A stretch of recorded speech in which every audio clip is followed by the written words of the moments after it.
8 noyabr 2025-ci il. Gəlmişik Xanabura, hə Aynur? Bəli, sağlıqdayıq. Allah şəhidlərimizi rəhmət eləsin. Amin. Veteranlarımıza da, qazilərimizə də can sağlığı versin. Cənnət olsun. Buranı bizə tanıtdırdılar.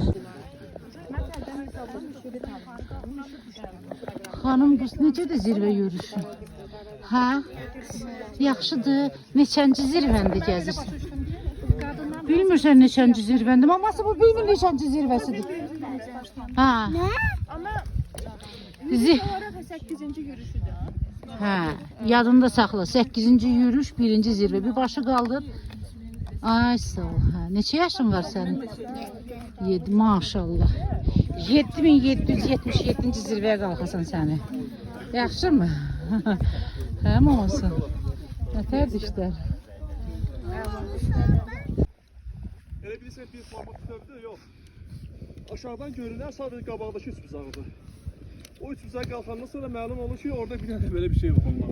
Hə, belə yaxın görsün də bir-birinə, amma məsafəsi xeyli var onun. Qalxın var.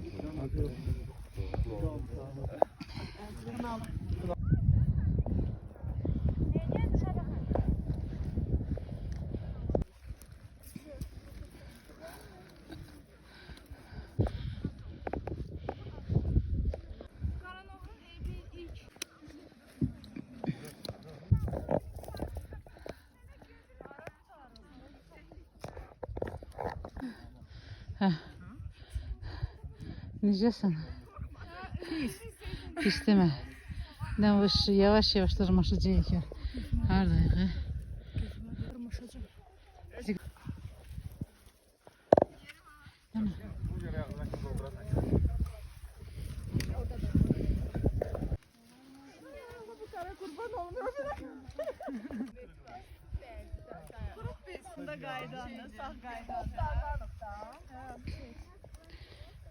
Sizi verin.